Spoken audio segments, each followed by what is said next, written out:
Hai,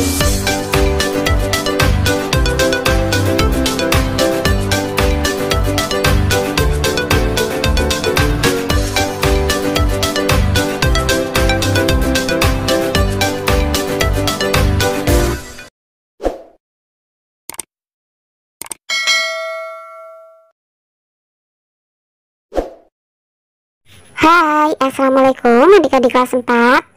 Pada video kali ini kita akan belajar tema 1, subtema 1, pembelajaran 2. Menyaksikan pawai budaya membuat Edo semakin kagum akan keberagaman budaya di Indonesia. Inginkah kamu mengetahui keberagaman budaya Indonesia lainnya? Ayo kita cari tahu bersama.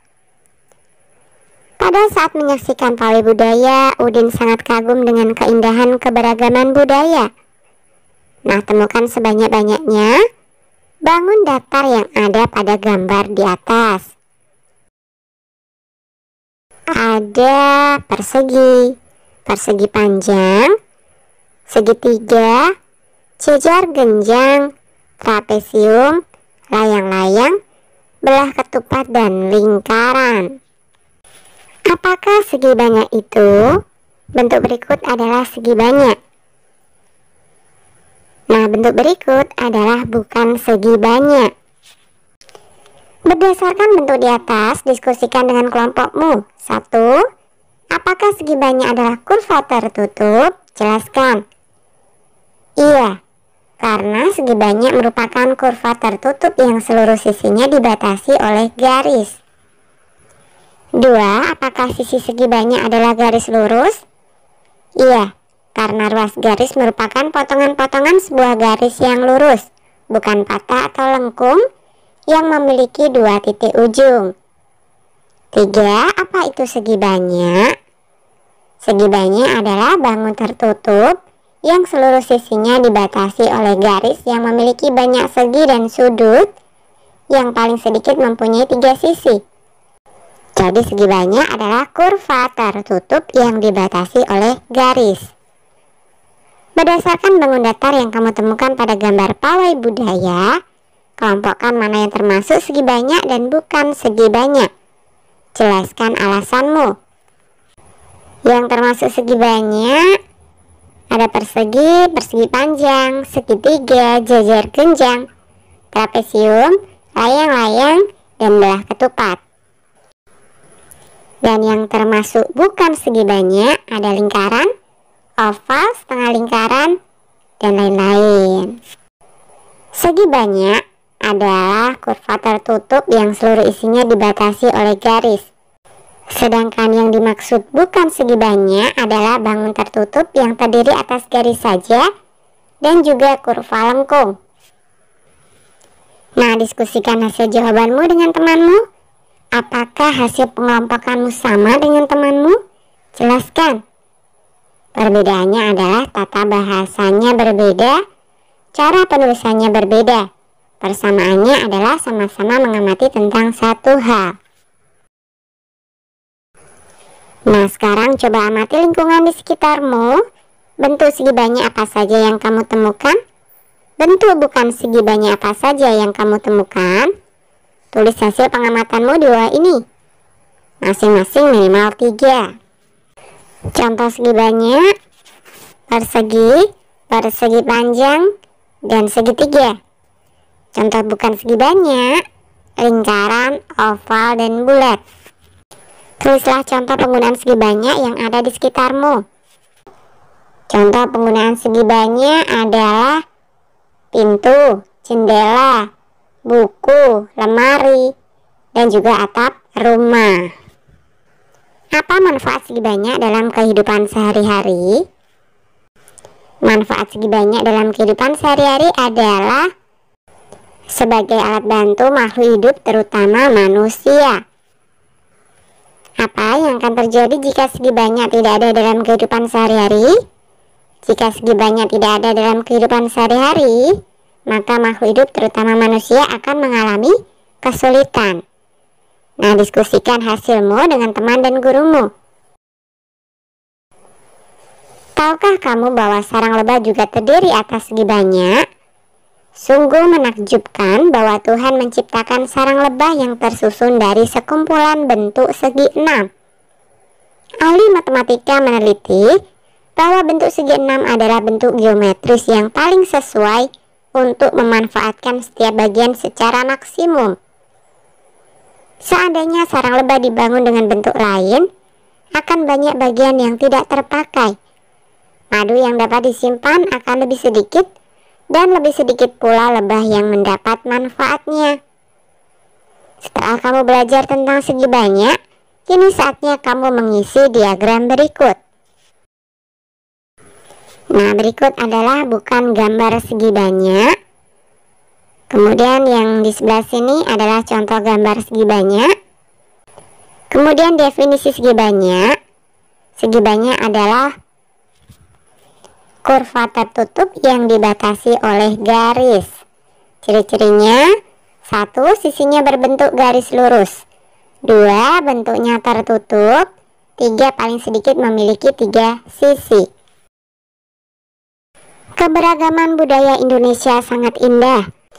Di antaranya tarian, rumah, adat, makanan, dan lain-lain. Keberagaman tersebut memperkaya budaya Indonesia. Tahukah kamu bahwa kita bisa mendesain keberagaman budaya Indonesia dari Tangram? Perhatikan bentuk keberagaman budaya Indonesia. Bentuk di atas disusun dari Tangram. Apakah Tangram itu? Tangram terdiri dari 7 buah bangun datar seperti pada gambar di samping. Sekarang saatnya kamu membuat Tangram. 1. Ambil kertas berbentuk persegi panjang, lipat diagonal, kemudian potong sisanya. Kamu akan memperoleh bentuk persegi. Kamu juga bisa menggunakan kertas berbentuk persegi. Nah, ini adalah kertas berbentuk persegi panjang.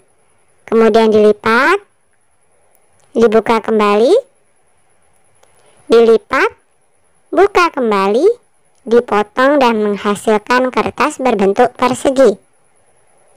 Kemudian potong persegi menjadi 2 buah segitiga. Ambil 1 segitiga lalu lipat menjadi 2 bagian. Potong pada lipatan agar menjadi 2 segitiga yang lebih kecil. Ambil segitiga lainnya lalu lipat sedikit di bagian tengahnya. Lipat sudut segitiga yang berlawanan lalu potong. Kamu akan memperoleh 1 trapesium dan 1 segitiga. Lipat trapesium menjadi 2 bagian, lalu potong, lipat kembali 1 bagian trapesium sehingga kamu memperoleh bentuk persegi dan segitiga. Lipat trapesium kecil yang tersisa, lalu potong menjadi 2. Kamu akan memperoleh bentuk jajaran genjang dan segitiga. Nah, buatlah 1 bentuk rumah tarian keunikan keberagaman Indonesia lainnya dari Tangram. Mintalah pendapat temanmu. Keberagaman budaya Indonesia juga terlihat dari tarian daerah. Nah, berikut adalah tari Bungung Jempa dari Aceh. Bungung Jempa berarti bunga cempaka. Sekarang saatnya kamu berlatih menarikan tarian Bungung Jempa. Tarian ini dibagi ke dalam 2 gerakan, yaitu gerakan saat berdiri dan gerakan saat duduk. Kali ini kita akan mempelajari gerakan berdiri. Lakukan gerakan ini dengan aba-aba hitungan dari gurumu. Gerakan A. Kedua tangan di atas, kaki jinjit, hentakkan 2 kali, ke kanan 2 kali. Kedua tangan di atas, kaki jinjit, hentakkan 2 kali, ke kiri 2 kali. Hitungan 4 kali 8. Gerakan B. Menghadap serong ke kanan, kedua jari rapat ditarik ke atas, kaki kanan ke depan. Tangan ditarik ke bawah, kaki kanan mundur. Menghadap serong ke kiri, kedua jari rapat ditarik ke atas, kaki kiri ke depan. Bergantian kanan kiri sebanyak 2 kali 2 kali. Hitungan 2 kali 8. Gerakan C. Menghadap serong ke kanan, kedua jari rapat ditarik ke atas, kaki kanan ke depan. Tangan ditarik ke bawah, kaki kanan mundur. Menghadap serong ke kiri, jari kedua tangan dirapatkan. lalu ditarik ke atas.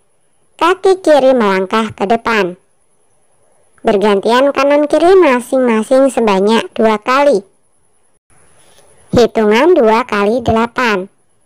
Gerakan D, kedua telapak tangan saling berhadapan. Dibalik ke kanan dan ke kiri bergantian. Kaki berjalan di tempat sambil diayun. Hitungan 4 kali 8. Gerakan E, kedua tangan memegang bahu, tangan didorong ke depan. Tangan lurus, jari tangan mengarah ke atas. Kaki maju bergantian kanan dan kiri. Hitungan 2 kali 8. Keberagaman Indonesia indah sekali. Bagaimana menjaga keberagaman tersebut? Ayo kita pelajari lebih lanjut. Pak Sami, Pak Encep, Pak Made, Pak Udin, dan Pak Nur tinggal di kampung Babakan. Mereka berasal dari suku yang berbeda-beda. Mereka juga mempunyai kesukaan makanan yang berbeda-beda. Makanan kesukaan mereka adalah makanan khas daerahnya. Mereka juga sangat ahli dalam memainkan alat musik daerah masing-masing. Mereka menggunakan bahasa Indonesia sebagai bahasa sehari-hari, meskipun masih sangat terpengaruh dengan logat bahasa daerah mereka. Pak Semi berasal dari Maluku, Pak Encep berasal dari Sunda, Pak Made berasal dari Bali, Pak Udin berasal dari Betawi, Pak Nur berasal dari Jawa.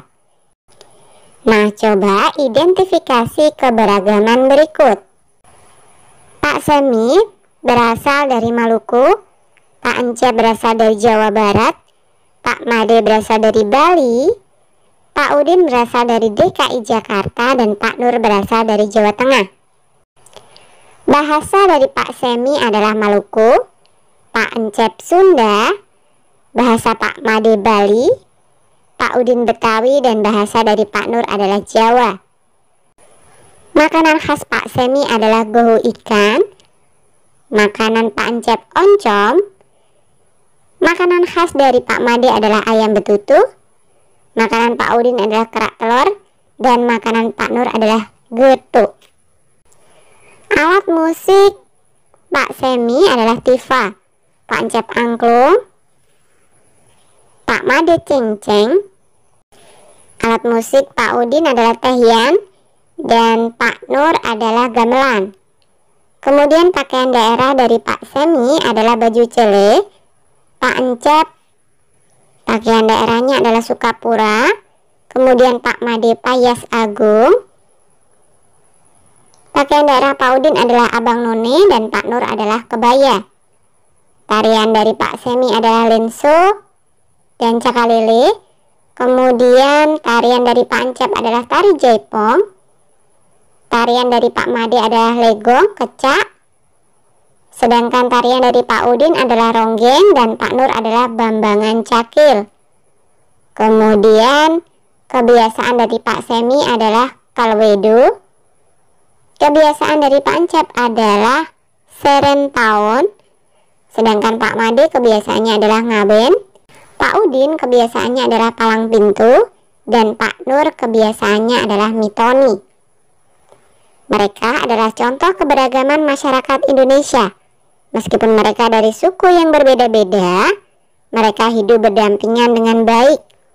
Ingin tahu cerita tentang mereka? Mari membaca teks berikut ini. Siap menghadapi musim hujan. Musim hujan hampir tiba. Warga desa Kampung Babakan berdiskusi untuk melakukan kerja bakti. Mereka berencana membersihkan selokan.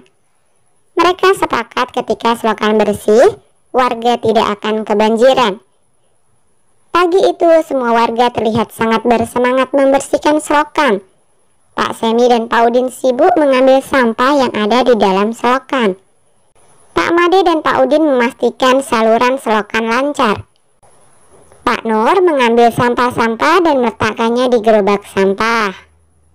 Setelah acara kerja bakti selesai, warga berkumpul untuk menikmati teh hangat dan pisang goreng. Makanan tersebut dimasak oleh warga ibu-ibu. Mereka senang karena selokan desa sudah bersih. Kini mereka siap menghadapi musim hujan. Nah, diskusikan pertanyaan berikut. 1. Apa yang dilakukan warga desa Kampung Babakan? Kerja bakti membersihkan selokan. 2. Mengapa mereka melakukan kerja bakti? Karena musim hujan hampir tiba. Mereka sepakat ketika selokan bersih, warga tidak akan kebanjiran. 3. Apakah warga desa mempunyai sikap mengutamakan persatuan dan kesatuan? Jelaskan. Iya, mereka bergotong royong membersihkan selokan tanpa membedakan suku, bangsa, sosial, dan budaya. 4. Apa manfaat sikap mengutamakan persatuan dan kesatuan bagi warga Kampung Babakan? Terciptanya suasana yang aman, nyaman, dan tentram. 5. Apa yang akan terjadi jika warga tidak mempunyai sikap mengutamakan persatuan dan kesatuan? Maka akan terjadi perselisihan, gotong royong dan kerjasama tidak akan tercapai dan hidup menjadi tidak tentram. Tulislah hasil diskusimu pada kalender bekas. Tunjukkan hasilnya di depan kelas. Indonesia memiliki keberagaman suku, bangsa, sosial, dan budaya. Keberagaman di Indonesia terikat oleh rasa persatuan dan kesatuan. Sekarang amatilah dirimu dan temanmu. Pada saat kamu melakukan diskusi tadi, apakah ada keberagaman yang terlihat antara kamu dan temanmu? 1. Apakah keberagaman yang kelompok kamu miliki? Jelaskan. Terdapat sejumlah keragaman yang kelompok saya miliki. Antara lain adalah keragaman suku, keragaman fisik, keragaman agama, keragaman pendapat, keragaman kegemaran, keragaman selera mengenai makanan, keragaman hobi, keragaman tinggi badan, keragaman warna kulit, keragaman watak, keragaman ide dan cara pandang, serta masih banyak lagi lainnya. Nah, itu tadi hanya alternatif jawaban. Kalian sesuaikan dengan keberagaman yang ada pada kelompok kalian masing-masing ya. 2. Apakah ciri-ciri fisik, warna kulit, rambut, tinggi, dan lain-lain anggota kelompokmu sama atau berbeda? Jelaskan. Ciri fisik itu pasti akan berbeda. Namun perbedaan itu bukan berarti tidak boleh bersatu. Walau kita berbeda, namun kita tetap bersatu dan bersama. 3. Mengapa meskipun kalian memiliki ciri-ciri fisik yang berbeda, tetapi tetap harus bekerja sama? Karena faktor ciri fisik bukan hal penting. Sebagai orang Indonesia, berbeda itu hal yang biasa.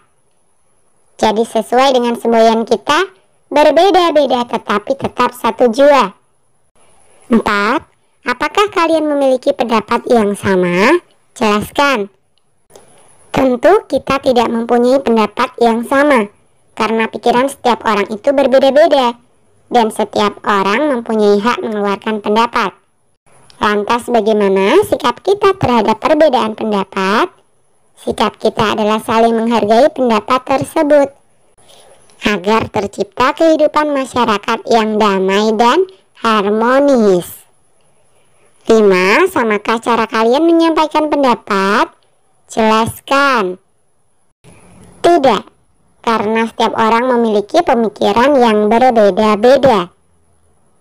6. Apakah keberagaman tersebut membawa manfaat bagi kelompok? Jelaskan. Dengan adanya keberagaman itu jelas membawa manfaat bagi sebuah kelompok atau lebih. Karena dengan perbedaan kita bisa lebih memahami dan menghargai keberagaman yang ada. Setiap orang pasti berbeda dengan orang lain, baik itu warna kulit, cara pandang, dan ide. Keberagaman yang ada adalah ciptaan Tuhan. Kita semua harus menghargai keberagaman yang ada. Keberagaman tersebut akan memperkaya kita. Bayangkan jika pendapat kita sama, apa yang akan terjadi? Maka tidak akan ada evaluasi dan perbaikan. Paham ya? Oke, sampai di sini dulu video kali ini ya. Sampai jumpa di video berikutnya.